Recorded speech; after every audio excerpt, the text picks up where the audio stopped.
오래전 사람의 소식이 궁금하다면 어느 집 좁은 처마 아래서 비를 그어보라. 파문.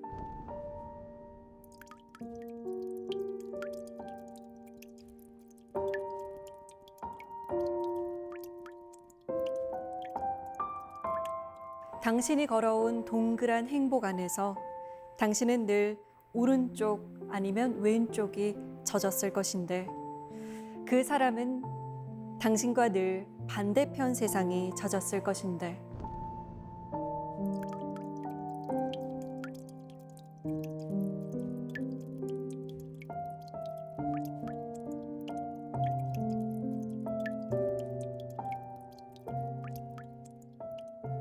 권혁웅 시인의 파문이라는 시 일부분입니다. 세상의 수많은 전파 속에서 기어코 같은 주파수를 맞춰 서로의 마음을 읽으려고 하는 모습을 빗방울이 만들어낸 파문이라고 읽고 있는데요. 여기 한 과학자는 코로나 시대를 살아가는 지혜를 공기방울에 묻고 있습니다. 한동대학교 이재영 교수의 강연을 청해 듣습니다.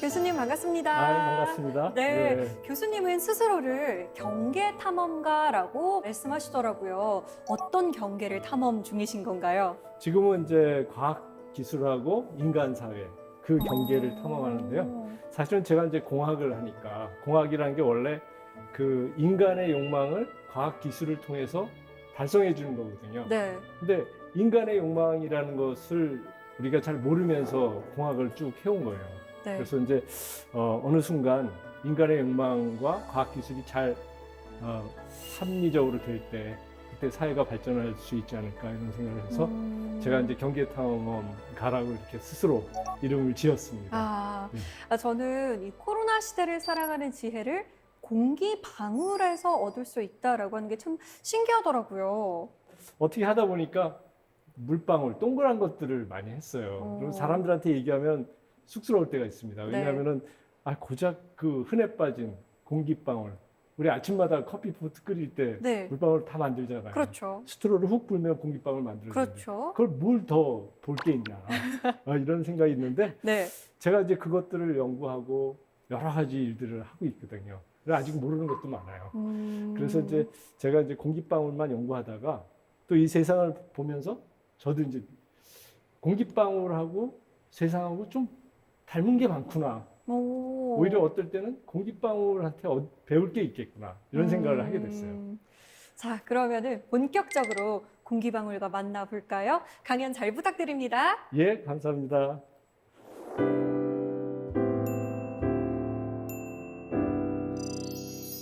포스트 코로나 시대 공기방울이 말하다. 지금 이제 코로나 시대가 왔는데요. 이 이후에 과연 우리는 이전으로 돌아갈 수 있을까? 많은 사람들이 걱정합니다. 우리는 과연 살아남을 수 있을까? 제가 오늘 여러분들 앞에 하잘 것 없고 어떻게 보면 너무나 우리 주변에 흔해 빠진 공기방울을 가지고 한번 얘기를 해볼까 생각합니다. 몇 년 전에 제가 맨체스터라는 도시에 갔었는데요. 거기에 맨체스터 유미스트라는 대학이 하나 있었어요. 근데 거기가 이제 과학 기술 쪽으로 아주 유명한 대학인데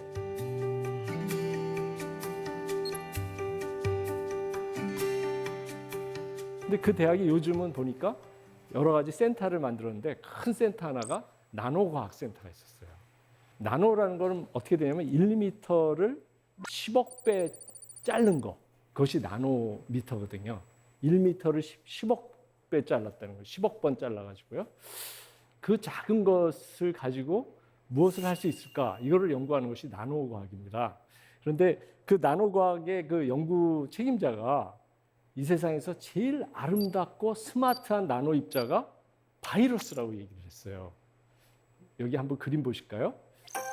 옆에 보이는 것은 코로나 바이러스죠. 그 보면 스파이크가 막 번쩍번쩍 뻘건 게 나와 있고 그런 동그란 존재고요. 나노 과학자들은 또 어떻게 하냐면은 그 탄소들을 갖다 막 엮어가지고 C20 플로렌이라는 그런 동그란 굴을 만들기도 하고 또 이렇게 나노 튜브라고 그래가지고 탄소를 갖다 이렇게 튜브로 만들어가지고 쓰기도 하고 이런 여러 가지 물체들을 만드는데요. 이 나노 과학자는 자기가 아무리 노력을 해서 만들어도 코로나 바이러스 같이 저렇게 동그라면서 그 표면이 저렇게 스파이크가 막 있는 것을 만들 수가 없는 거예요. 그래서 자기가 볼 때는 바이러스야말로 정말 똑똑한 놈이구나 이런 생각을 했습니다. 왜 그러냐면 바이러스는 유기물질이지만 사실은 그 평상시에는 생명체 같이 먹거나 또는 뭐 배설을 하거나 이런 대사 활동을 전혀 안 해요. 그러고 있다가 얘가 사람 몸에 싹 들어와서 세포 속에 들어오면 자기 RNA를 막 복제한 다음에 자기 그 동족들을 쫙 만들어내는 거죠. 그러니까 생식만 하고 대사를 하지 않는 반은 생물, 반은 무생물인 그런 신기한 존재입니다. 이것이 사이즈가 나노 사이즈죠.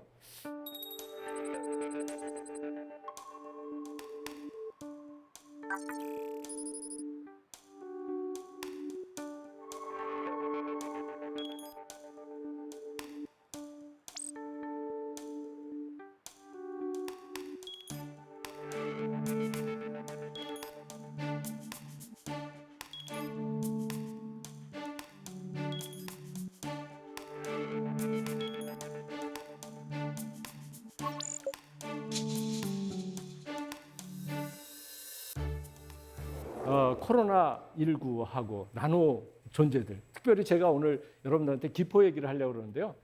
기포도 나노 기포를 만들 수가 있어요. 자, 옆에 있는 것은 코로나 바이러스를 절단한 단면입니다.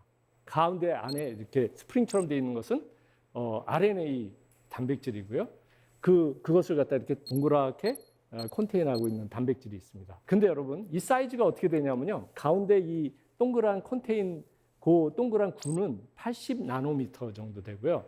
스파이크가 있어가지고 그것까지 다 합치면 120 나노미터 정도가 됩니다.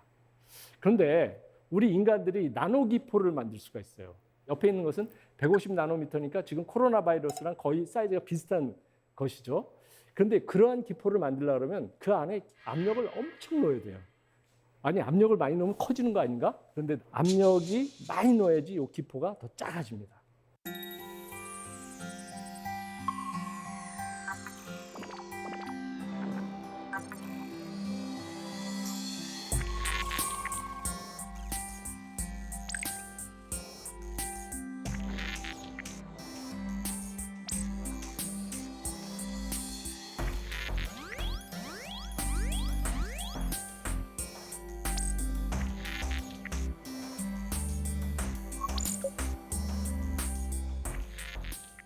근데 나노 사이즈로 코로나 바이러스만한 기포를 만들면 그 기포의 표면에 OH 라디칼이라고 그래가지고 물 분자 중에서 그 OH끼를 띤 이온들이 달라붙어요. 그렇게 되면 이 나노 기포는 저런 바이러스나 박테리아를 죽이는 역할을 해줍니다. 하나는 인간을 갖다 이렇게 괴롭히는 나노 존재고요. 하나는 그러한 나노 존재와 싸우는 그러한 존재가 되는 것이죠.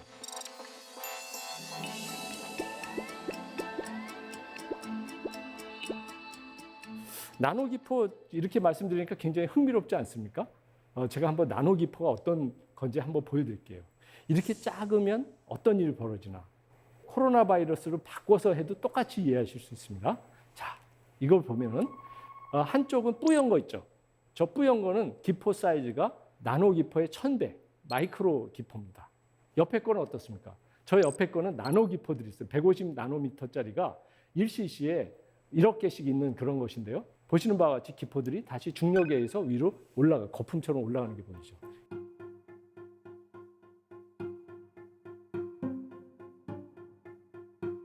자, 그러면 저 투명한 그 물이 저 안에 나노기포가 있는지 없는지 어떻게 알겠어요? 한번 볼까요? 여기다 레이저를 쏘면은 어떤 일이 벌어지나 봅시다. 옆에 보면 옆에 있는 거 그냥 맹물이고요. 그 하나는 나노 기포가 있는 건데요. 레이저를 쏘면은 하나는 빛이 나가는 그 길이 딱 보이죠. 다른 하나는 투명해서 그냥 통과합니다. 이 레이저 빛을 나노 기포가 부닥쳐가지고 산란을 일으켜가지고 저와 같이 그 투명한 물인데도 불구하고 나노 기포가 있으면 저런 일이 벌어지는 것이죠.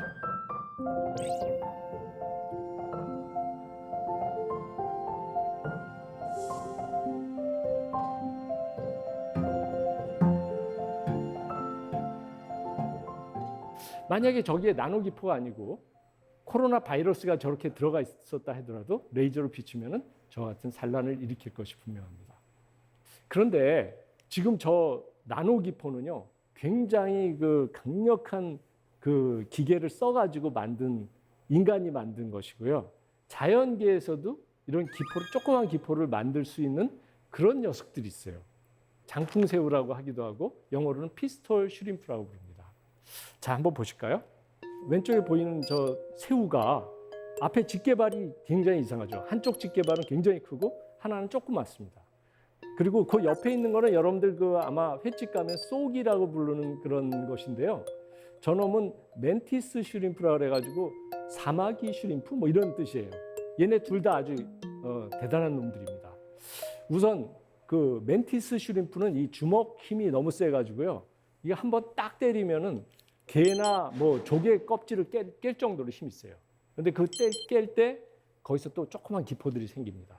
그 다음에 이쪽 새우는 아까 말씀드린 피스톨 슈림프는 어떤 거냐면 이 앞에 집게가 좀 이상하게 생겼어요. 그래가지고 딱 앞에 고기나 이 먹잇감이 생기면은 이거를 제가 그 집게라고 생각하면은 집게를 딱 이렇게 벌려요. 벌리고 나서는 딱 조준을 한 다음에 딱 닫으면은 물이 제트로 쫙 나가는데 한 4cm 앞에 있는 물체가 박살이 납니다. 그래가지고 심지어 큰 물고기도 기절을 하고 그러면 가서 맛있게 먹는 거죠. 교수님, 그런데 이 장풍새우는 어디 가면 볼 수 있는 건가요? 예, 궁금하시죠? 제가 이제 남태평양 거기 산호초 그런 쪽에 많이 있다 그러는데요. 그런 말을 해요. 어떤 사람이 그 남태평양의 산호초가 굉장히 조용할 거라고 생각하지만 저 장풍새우들 때문에 되게 시끄러운 곳이다. 이렇게 얘기하는 경우도 보았습니다. 그런데 이 슈림프가 이제 장풍을 쏠 때 그 안에 기포들이 조그만 게 생기는데요. 그게 아까 말씀드린 나노 기포의 한 1000배 되는 마이크로 기포들인데요. 그 마이크로 기포에 소리를 지르면 어떤 일이 생기느냐. 이거를 갖다 연구한 과학자들이 있었어요. 소리가 이제 이렇게 파동이지 않습니까? 그러면 플러스 압력이 이렇게 들어올 때 기포가 이렇게 막 부풀어요. 부풀었다가 음압으로 갈 때 갑자기 확 줄어드는데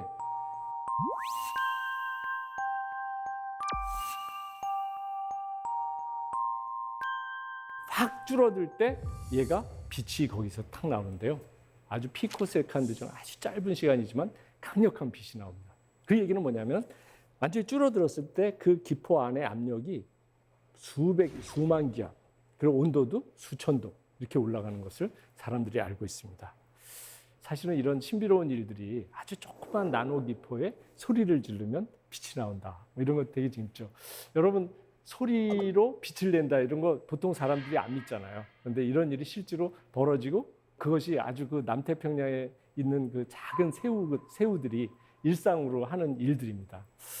자, 그래서 이렇게 제가 이제 코로나 바이러스가 동그랗고 작은 그 나노 존재고 그리고 작은 기포들이 이런 신비로운 일들을 벌인다는 것을 바이러스를 갖다 이렇게 죽이기도 하고 그 다음에 소리에 반응해서 빛을 내기도 하고 이런 재미난 일들을 한다는 것을 말씀드렸는데요.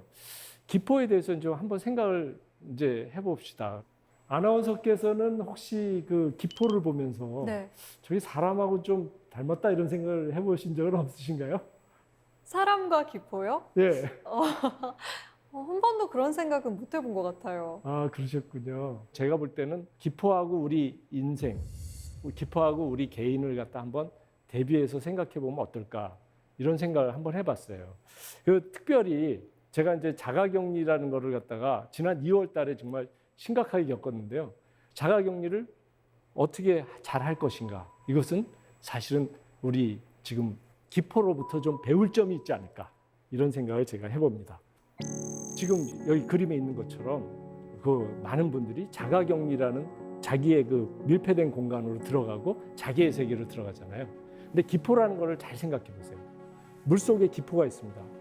여기 이제 내가 공기예요. 공기인데 내가 물속에 들어갔어요. 그럼 밖은 다 뭐예요? 물이죠.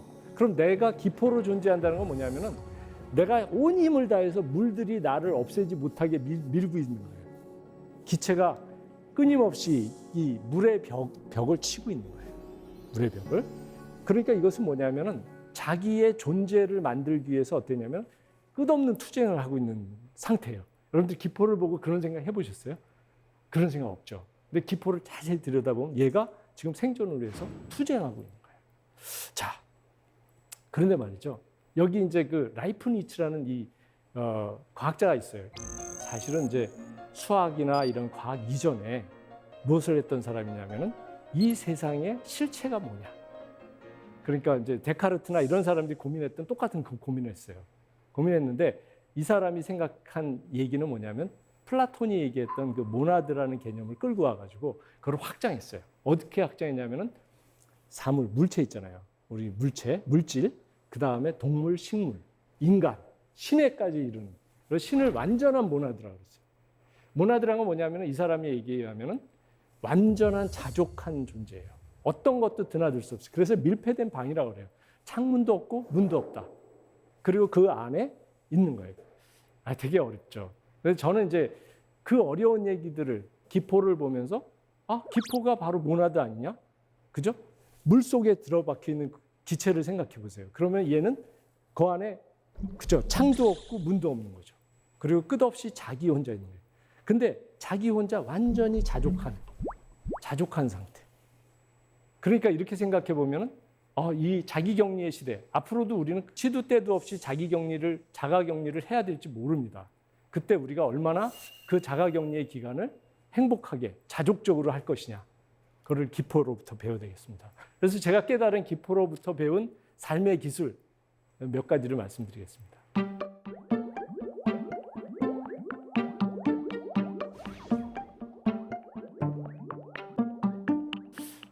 아나운서님 혹시 지금 거리두기 이런 시대에 스트레스 혹시 없으세요? 사실 저는 사진 찍으러 다니고 여행 다니고 이런 걸 굉장히 좋아하거든요. 근데 네. 지금은 어딜 갈 수가 없잖아요. 어딜 가더라도 굉장히 조심스럽고 네. 그래서 그런 점이 정말 아쉬워요. 그렇죠. 네. 네. 그래서 막 스트레스가 네, 그런 게 그러니까 가끔은 분출해야 되는데 스트레스를 그렇죠. 네. 그 분출하지 못하니까 집에서 활동을 뭔가 계속 하게 되더라고요. 그렇죠. 그래서 지금 집 정리가 지금 엄청 깨끗하게 되어가고 있어요. 굉장히 그 슬기로운 거리두기 생활을 하고 계신 것 같은데요. 어떤 행동이든 정말 자기 스트레스를 줄일 수 있는 것이라면 뭐든지 다 좋은 것 같습니다.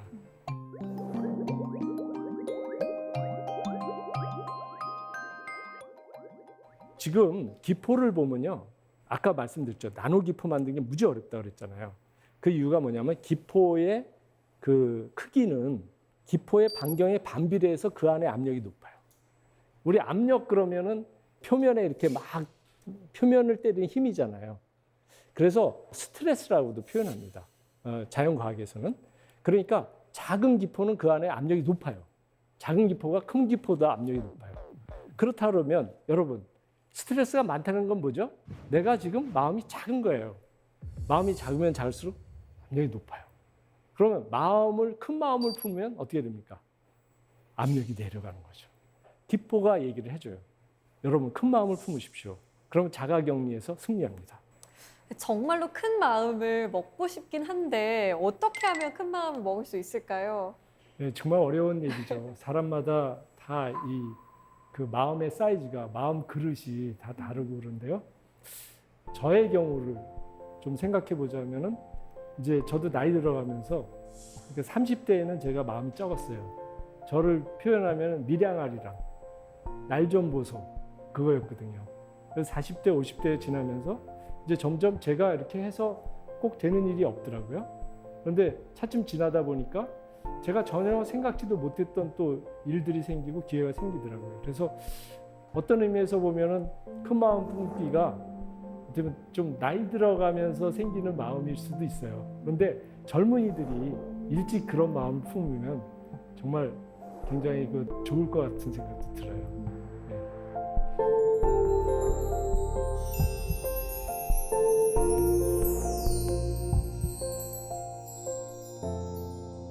두 번째는 여러분 기포가 어떻습니까? 기포를 보면 헤엄도 안 치고 가만히 있는데 떠올라요.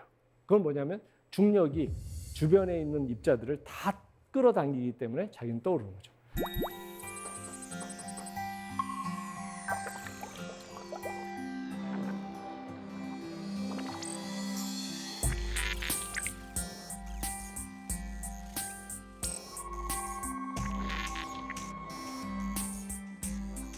즉 다시 말해서 주변보다 가벼워지기만 하면 여러분들은 다 성공하고 이루고 싶은 것을 이룰 수가 있습니다. 많은 사람들이 욕망으로 마음을 가득 채우기 때문에 중력의 힘으로 깔았는데 오히려 그것을 던져버릴 때 자가격리하면서 자기를 들여다보는 거죠.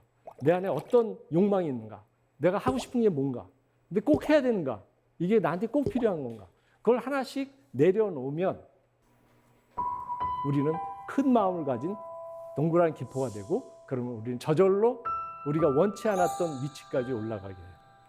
그 위치라는 것이 제가 무슨 사회적으로 지위 이런 것들이 아니라 여러분들이 원하고 싶은 그 행복의 그 높이까지 끝없이 올라갈 수 있는 그런 기포가 될 수 있습니다. 이러한 생활을 하고 있는 제 제자가 있어요. 이 제자는 대기업을 그만두고 그 다음에 과테말라에 가서 카카오를 공부하고 그리고 나서 서울이 아니라 제주도로 갔어요. 그때 애가 둘이었는데 그 사이에 셋을 더 낳아가지고 5명을 낳았어요. 여러분 지금 생각해보면 이거는 지금 우리 사회를 보면 완전히 거꾸로 가는 거죠. 서울로 안 가고 지방으로. 그리고 애들을 하나도 낳는 것도 버거워하는데 5을 낳고. 지금 이 형제의 가정을 저는 기포라고 생각합니다. 저희 실험실에서 배출한 실제 기포죠. 그래서 제가 이것을 지켜보면서 어디까지 올라가나 보자 이런 소망이 있습니다. 여러분 이제 개인들이 어떻게 하면 행복해지고 자기의 내적 만족, 완전히 만족된 자족된 모나드가 될 것인가를 얘기해 드렸잖아요.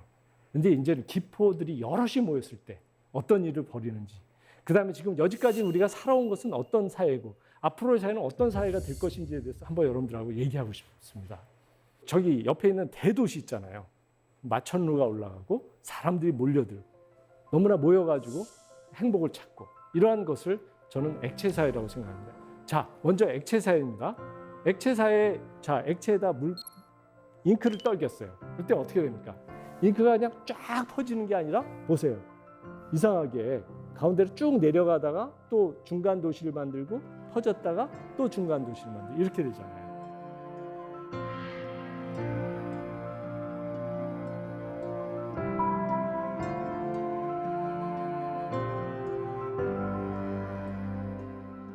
이것이 여지까지 우리 액체 사회에서 경험한 겁니다. 서울로 가야, 그죠? 대도시에 가야 집값도 오르고 교육도 잘 받고 성공할 기회가 생기고 일자리도 있고 사람들이 다 모여드는 겁니다. 중심 사회죠. 그런데 지금 우리 코로나 이후에는 거리두기를 하려는 거예요. 그럼 사람들이 더 멀리 떨어져야 돼요.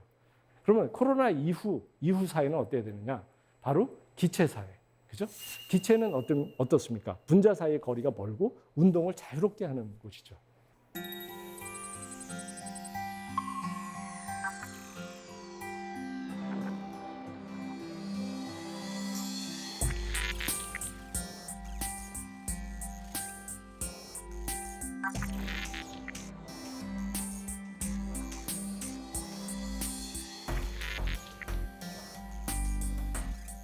이전에는 모여서 행복했다 그러면 이제는 멀리 떨어져서 행복한 이러한 사회가 돼야 되겠습니다. 자, 그러면은 이런 기체 사회의 특징이 뭘까 한번 보시죠. 물 같은 경우에 얼음이 됐다가 물이 됐다가 끓다가 수증기가 되잖아요. 그죠? 그러면은 액체 사회는 물이잖아요. 그죠? 물이었다가 기체 사회는 수증기죠. 그 중간 단계는 어떻습니까? 물이 바글바글 끓는 그런 것이에요. 그러면 우리는 제가 볼 때는 당분간은 기포 사회로 살다가 이제 나중에 완전히 기체 사회로 갈 수 있겠다. 이런 생각을 해봅니다. 물론 다시 액체 사회로 돌아가면 다들 행복하실 거예요. 왜냐하면은 그때로 다시 가고 싶죠. 다들. 그죠? 익숙하고. 그리고 여지까지 살아온 방식대로 살면 되고. 뭘 더 바꾸냐. 다들 이런 고민이 있습니다. 자, 그러면 기포 사회. 이제 기체 사회, 액체 사회 말고 기포 사회를 한번 들여다봤으면 좋겠습니다. 공기방울은 기포들이 모여가지고 만드는 세상을 만드는데요. 아까 말씀드린 것처럼 우리 개인들은 다 하나의 모나드, 그죠? 자족한 존재로 여러분들이 다 변했다 하더라도 그들이 모여서 사회를 만들었을 때는 또 다른 겁니다. 사회를 만들었을 때 기포들끼리도 거리두기를 해야 되겠죠, 그죠? 그래서 이 공기방울이 보여주는 여러 왕국이 있는데요. 그걸 한번 보여드릴게요. 어떤 관에다가 물하고 공기를 섞어서 보내면 이런 다양한 모습이 나옵니다. 맨 왼쪽에 있는 것은 기포들이 이렇게 뽀글뽀글 올라가는 게 보이시죠? 저거를 그냥 눈으로 보면 뿌옇게 보입니다. 그런데 초고속 카메라로 찍었기 때문에 순간적으로 그 기포들이 있는 모습이 잡힌 거예요. 그런데 저 상태가 어떻게 보면 기포들끼리 서로 부닥치기도 하지만 뭐 부셔지기도 하고 그러지만 거리를 유지하고 있는 기포 사회라고 그러면요. 그 옆에 거는 보면 맨 위쪽에 이렇게 그 모자 같은 기포가 하나 나왔죠. 그래서 저거를 캡버블이라고 그래요. 캡버블. 저것만 해도 이미 도시가 형성된 거예요. 기포들이 모여서 이제 떼거리를 이룬 거죠. 그다음 맨 가운데 있는 것이 저거 보면은 대포알 같은 게 올라가죠. 저 대포알 같은 거는 슬럽 버블이라고 그러고요. 대포알 바로 밑에 보면 조그만 기포들이 막 졸졸졸졸 쫓아 올라가죠. 저거는 중심 사회인 것처럼 보이죠. 그런 모습입니다. 그 다음에 그 옆에는 막 지글지글한 건데 저거는 뭐냐면은 천 터블란스라고 하죠. 아주 막 기포하고 물하고 막 섞여가지고 난리가 나는 상태예요. 형태를 알아볼 수 없는 그런 혼돈의 상태. 그래서 혼돈이라고 부릅니다. 그리고 그 옆에도 비슷해 보이긴 하는데 저거는 어떤 거냐면은 가운데로는 공기가 지나가고 가운데로는요. 옆으로는 그러니까 벽을 타고 물이 스멀스멀 올라가요. 공기가 빠르니까 확 지나가요. 너 급하지? 빨리 가. 그 급행 노선 주고 벽으로 물들이 쫙 따라서 올라가요. 그러면 이 조건들, 이것들이 나타나는 조건이 다 다르겠죠. 그거를 지도로 그려봤습니다. 자, 보시죠. 여기 보시면은 가로축은 공기 양이에요. 공기를 얼마나 많이 듭니까? 세로축은 액체를 물을 얼마나 많이 넣습니까? 그러니까 이쪽은 이 구팅이는 물도 조금 넣고 공기도 조금 넣는 거예요. 저 구팅이는 물도 많이 넣고 공기도 많이 넣는 거예요. 그죠? 그런데 아까 말씀드린 것처럼 그 파란 부분 거기 보면 뭐예요? 아까 기포가 올라가는 거죠. 거리를 두는 거란 말이에요. 그럼 저거를 갖다가 거리두기 사회라고 제가 한번 이름을 적어봤어요. 그 다음에 아까 그 대포알 같은 거 간 거 있죠. 그거를 기포들이 막 모여가지고 그냥 큰 집단을 만든 거예요. 뭉치기 사회. 좀 어감이 이상하지만 이제 그 뭉치기 사회가 있고요. 혼돈 사회는 좀 작지만 저기 있습니다. 그리고 아까 말씀드린 대로 기포는 가운데로 올라오고 그 다음에 액체는 벽을 타고 오르는 거. 그거는 따로 놀기죠. 기포하고 액체하고 서로 따로 놀자. 이렇게 이제 사회가 있는 거예요. 지금 현재 우리 사회를 생각해 보면 액체 사회라고도 얘기할 수 있지만 뭉치기 사회라고 얘기할 수도 있잖아요. 그래서 뭉치기 사회에서 거리두기 사회로 가자는 거 아니에요, 지금. 어떻게 해야 되냐 이거예요. 자, 그래서 제가 지금 이 두 개 그림을 보여드리는데요. 옆에 그림을 보면 아무런 제재를 안 가하고 그냥 물에다가 기포를 둔 거예요. 보시니까 어떻습니까? 아까 보여드린 것처럼 대포알 같은 게 올라갔죠. 다 모여가지고 아주 똘똘 뭉쳐서 그 큰 집단을 만들었어요. 근데 이 옆에 있는 거는 보면 똑같은 양인데 이상하게 거리두기가 되어 있죠. 이거는 어떻게 된 거냐면은 제가 거기다가 이제 지금 잘 안 보이지만 칸을 쳤어요. 우리 저기 시골의 문 같이 칸을 치고 그 칸 사이를 다 뚫었어요. 그래서 얘가 올라오다 옆으로도 갈 수 있게. 그러니까 개방은 되어 있으나 규제가 들어가 있는 이런 거예요. 이렇게 되니까 똑같은 양이고 똑같이 신의 뜻에 따라서 똑같이 시간을 최소로 쓰면서 올라가는 거예요. 성장을 하는데 거리두기가 가능하더라. 그러면 지금 우리 사회가 이 기포에서 배워야 되는 건 뭐냐면 어떻게 우리는 제도와 문화를 만들어서 그죠? 이 그냥 다 뭉쳐가지고 되던 이 사회가 이렇게 거리두기를 하면서도 제대로 경제 부흥을 하면서 갈 수 있느냐. 이거를 여기서 찾아야 되는 거죠. 우리가 지금 이번에 코로나 대응을 잘하면서 세계에서 떠올랐잖아요. 그러면 우리는 어떻게 더 여기에서 차별화를 만들고 어떻게 더 성장할 것인가? 또 우리 개인들도 어떻게 차별화를 만들고 성장할 것인가? 그러니까 어떻게 보면 이제 기포 사회에서 우리는 더 큰 어떤 종류의 찬스를 얻어야 되는 거죠. 기회를 얻어야 된단 말이죠. 자, 물을 끓이는데요. 지금 여러분 아침마다 커피 끓이잖아요. 소리 들어보세요. 맛있는 소리죠. 그런데 이 물을 맨 처음에 찬물 넣고 끓일 때 어떤 소리가 나보세요?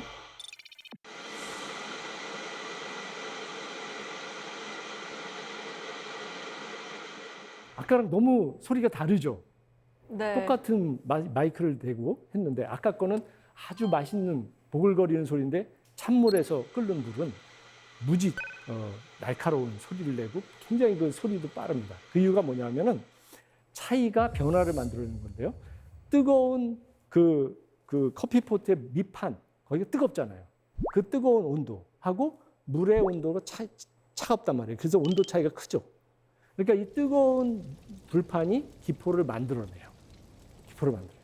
그래서 그 기포가 만들어지다가 몸집이 커지면 아까 뭐라 그랬어요? 중력에 의해서 자기는 떠오르죠. 그래서 그것이 기포가 떠오르는 거예요. 그런데 아직도 위쪽은 물이 차갑죠. 차가우니까 이제 난 뜨거워서 올라가는데 열받아서 올라가는데 찬물을 만나요. 그러니까 옆에 있는 그림처럼 만나는 순간 쪼그라드는 거예요. 그런데 아까 잘할 때는 시간이 많이 걸렸는데 쪼그라들 때는 순식간이에요. 기포가 그러니까 거품 붕괴죠. 그러니까 이만한 공간이 갑자기 없어지는 거예요. 이만한 게 탁 없어져요. 그러면 글로 물 밀듯이 물이 밀려 들어오겠죠. 아까 그냥 막 힘주어서 막았는데 이게 막 밀려 들어오겠죠. 막 밀려 들어오니까 그 압력 충격파가 생겨가지고 빡 터지는 거예요. 막 터져요. 그러면 그게 사방으로 퍼지는데 바닥 있죠. 바닥이 제일 먼저 때리겠죠. 그러니까 바닥 치는 소리가 아까 그렇게 시끄러운 소리가 나는 거예요. 그래서 여러분들 저기 설거지 하시다 보면 커피포트 바닥이 산지 얼마 안 됐는데 보면은 뭐 망치로 친 것처럼 까끌까끌해요. 그게 다 뭐가 한 짓이냐면은 바로 기포가 죽으면서 질른 소리예요. 비명이에요. 사실 우리가 커피물 끓이고 김치찌개 끓이면서 보글보글 이거 근데 그건 모두 기포가 사망하면서 내는 소리였어요.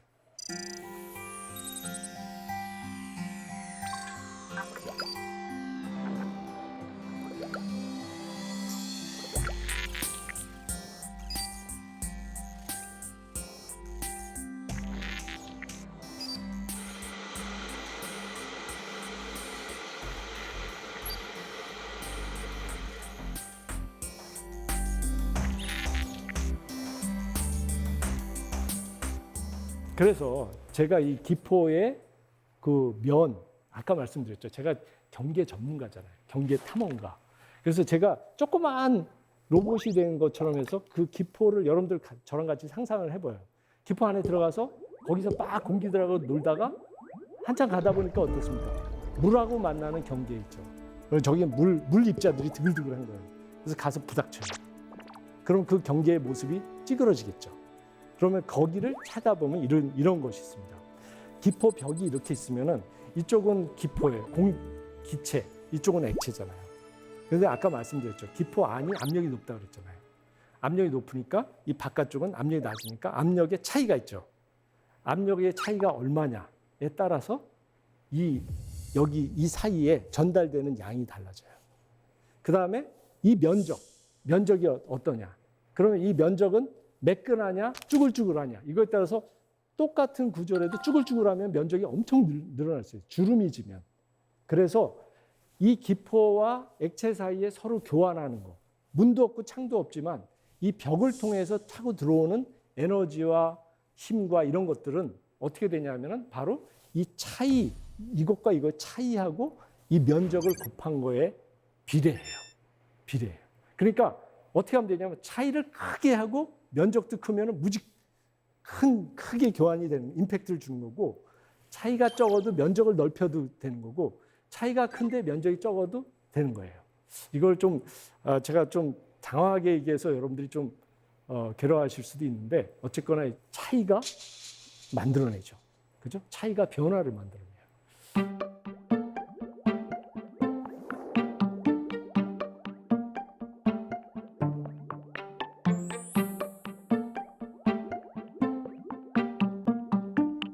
자, 그다음에 또 하나 배워야 될 건 경계 면적입니다. 어떻게 하면 경계 면적을 넓힐 것인가? 여러분, 경계 면적 넓히는 방법이 하나 프랙탈이라는 건데 이 옆에 그림 보면 어때요? 삼각형이 있잖아요.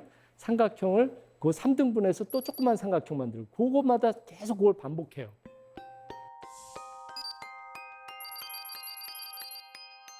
이렇게 하면은 똑같은 거의 이제 원이 돼요. 저게 계속하면 원이 되는데 그 원의 원주 길이가 무한대까지도 갈 수 있을 것처럼 이렇게 팽창하는 겁니다. 그러니까 얼마나 쭈글쭈글 주름을 잡느냐. 그러니까 주름 잡기. 그런 거고요. 옆에 있는 건 우리 저거잖아요. 큐브. 저게 원래 그냥 이렇게 큰 건데 저걸 9등분한 거지 않습니까? 그러면 저 면적, 표면적만 따져보면은 3씩 잘랐으니까 3배로 면적이 넓어집니다. 그럼 저걸 더 자르면 어떻게 될까?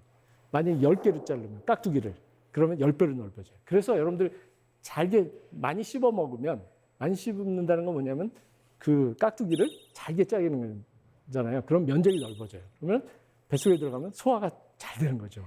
그죠? 그래서 우리가 이제 많이 씹으면 건강하다 이런 그런 얘기예요. 면적을 넓히기 위한 전략이에요.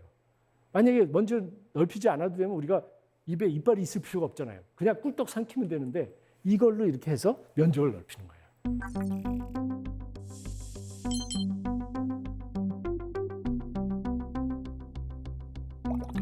마찬가지로 기포도 주름이 있으면서 그 주름을 통해서 면적을 넓히고 그 면적으로 어떻게 됩니까? 교환을 하는 거죠. 우리의 말로 하면 공감이죠. 공감의 면적. 이제 이 기포 사회, 그다음에 거리두기 사회에서 과연 우리가 어떻게 주름을 잡고 어떻게 우리의 공감의 면적을 넓힐 것인가, 이거를 우리가 고민해야 된다, 이런 생각을 해보는 거죠. 자, 이런 아까 기포죠. 캣버블입니다. 모자같이 떠서 올라가는 이런 녀석도 있습니다. 캣버블의 특징은 뭐냐면 위쪽은 매끈하죠. 그러나 아래쪽은 자글자글 주름이 잡히면서 소통하고 있습니다. 여러분, 차이를 만들기 위해서 어떻게 해야 될까요? 아이디어를 내고 실행하고, 그걸로 끝나는 것이 아닙니다. 아이디어와 실행을 갖다 다시 관조하고 그것을 갖다 다시 성찰할 수 있는 영감의 시간이 필요한 것이고요. 그래서 얻어진 것을 그 주름을 통해서 공감하는 이 4가지의 요소를 우리가 어느 곳에서나, 지방 어느 곳에서나 실천한다 그러면 대한민국 전체가 모두 역동적인, 지금과 다른 그런 넓은 대한민국이 될 거라고 저는 생각합니다. 우리의 주름으로 전 세계와 소통할 수 있겠구나, 이런 생각을 했습니다. 그것이 기체화된 대한민국이죠. 이때 우리나라는 전 세계의 어떤 나라보다도 넓은 면적의 땅덩어리는 아니지만 공감의 그 면적이 가장 넓은 국가가 될 수 있지 않을까, 이런 생각을 해봅니다. 어떻습니까? 그동안에 우리 대한민국이 그 코로나19와 대응하는 과정에서 그 많은 나라들과 다른 길을 걸었고, 이제는 우리들의 방법이 국제적으로 표준이 되고 롤 모델이 되는 시대가 됐습니다. 역사상 우리가 이렇게 좋은 위치로 이렇게 세계 무대에 등장한 때가 거의 없었죠. 자, 우리의 미래는 어때야 될까요? 저는 여기서 기포 연구자처럼 좀 더 허황된 큰 기포를 만들고 싶습니다. 그것은 뭐냐면은 아직 발명되지 않은 나라를 만들어보자. 나라를 발명해보자, 이런 생각인데요. 제가 볼 때 아직 발명되지 않은 나라, 그러나 꼭 있어야 될 나라는 뭐냐? 바로 어머니의 나라, 박애의 나라라고 생각합니다. 우리 대한민국이 이번에 코로나19를 대응하는 과정에서 보였던 것은 바로 그 대구에 그 위험천만한 곳에 그냥 그 붕대를 매면서 막 달려간 그 우리 의료진들 있잖아요. 이런 것들이 바로 그 사랑의 실천, 그죠? 그 키워주고 보듬어 안고, 그죠? 끝까지 지켜내는 바로 그것이 우리의 정의 정서, 우리만에 있는 우리의 DNA 안에 있는 것이 아닌가. 그렇다 그러면 이제 저는 하나의 그 또 다른 기포를 꿈꾸는 것이죠. 박의 나라를 발명하자. 이런 꿈을 꾸면서 저는 이 큰 하나의 거품으로서 오늘 거품 연사로서 여러분들 앞에 섰습니다. 갈등을 다 담아내고 그 다음에 품어내고 또 사랑으로 퍼줄 수 있는 나라, 그런 나라가 됐으면 좋겠습니다. 이것은 거대한 공기방울로 전 세계를 덮는 그러한 위대한 나라가 됐으면 좋겠습니다. 감사합니다.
교수님 강연 정말 잘 들었습니다. 아유, 감사합니다. 아니 근데 기포사회가 올 것을 알고 계셨던 건가요?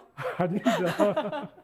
예, 저도 이제 코로나19 이후에 뭐 자가 격리 아닌 격리, 네. 그리고 거리두기 계속 지금도 뭐 불안하잖아요. 그래서 생각해 보니까 이렇구나 이런 생각을 해봤습니다. 자, 사사기 공동체 여러분께서 미리 질문을 보내주셨는데요. 한번 만나볼까요? 최도연, 최용준 어린이의 질문입니다. 바이러스가 마스크 안으로 들어가면 어떡해요? 아이들도 요즘 코로나19에 굉장히 관심이 많더라고요. 네. 나쁜 바이러스가 마스크 안으로 들어온다면 어떻게 하나요? 그건 큰일이죠. 예, 제가 이제 그 부분에 있어서 좀 그 생각을 좀 해봐야 되는데요. 보통 그 바이러스를 확진하신 분 또는 이제 감염원을 네네. 가진 분이 기침을 하면은 한 2m까지 한 3,000개가 나간다 그러잖아요. 그럼 우리가 생각해야 되는 게 2m를 가지고 기포를 생각해 보세요. 2m의 이 구가 있다고 생각하면은 만약에 그 3,000개가 그냥 이렇게 멀리 안 퍼지고 여기 쭉 퍼진다 그러면 아마 2m 바깥쪽에는 숫자가 적겠죠. 그렇죠. 근데 만약에 이제 그 생각을 좀 더 좁혀가지고 대포처럼 이 사람이 쐈다고 생각해 보세요. 상대방한테. 그러면 그 퍼져나가는 게 한 15도 정도 되면은 2m 저쪽에 이렇게 면적이 생길 거라고요. 네. 그러면 이제 저 사람이 쐈어요. 그래서 내 앞에 이만한 면적으로 3,000개가 왔다 그러면 그래도 내 마스크가 요만하잖아요. 그렇죠. 그러니까 이거는 다 날아가는 거고 요 놈이 이제 마스크가 이걸 막는데 여기로 들어오는 여기에 닿는 숫자가 얼마나 되나 이걸 좀 계산해 볼 필요가 있어요. 네네. 그래서 아마 지금 뭐 그런 실험도 막 해고 그래가지고 2m 정도면 그 숫자가 굉장히 작다고 보는 거예요. 제가 아까 얼핏 막 계산을 해봤는데 네. 아주 그냥 직격 주판으로 2m에서 쏘면은 그 비말이 한 70개 정도 굉장히 올수 있는 것 같아요. 적네요, 굉장히 생각보다. 적죠. 네. 그런데 문제가 또 뭐냐면은 이게 날라오면서 이게 중력이 있어가지고 이렇게 떨어져요. 떨어지니까 그 실제로 내 마스크에 올 수 있는 숫자는 굉장히 적습니다. 3,000개라는 거는 막 기침을 대단히 했을 때의 경우고 대부분 말하거나 그러면은 적겠죠. 그래서 이제 중요한 거는 이제 말을 많이 한다 그러면 비말이 이렇게 떨어지니까 네네. 여기 떨어진 거에 이렇게 손 대가지고 이렇게 막 이러지 않아요. 네. 손을 잘 씻어야겠네요. 잘 씻어야 될 것 같아요. 손 잘 씻고 마스크 잘 쓰고. 네. 예. 아, 교수님, 네. 기포가 네. 이 시대를 살아가는 우리에게 딱 한마디를 할 수 있다면 어떤 이야기를 해줄까요? 저는 이제 딱 한마디를 얘기하려면 좀 그렇고 두 마디를 하고 아, 두 마디 싶은데요. 좋습니다. 네, 네. 네. 차이와 면적. 그죠? 그래서 우리가 차이를 만들어내는 능력, 그거를 기포로부터 배워야 되고, 네. 그 다음에 주름잡기로 아무리 내가 작은 존재를 하더라도, 그죠? 그 나의 공감의 면적을 넓히는 거. 이 두 개를 기포로부터 배우면 좋을 것 같습니다. 차이와 면적 꼭 기억해야겠습니다. 오늘 강연 정말 잘 들었습니다. 고맙습니다. 아, 예, 감사합니다.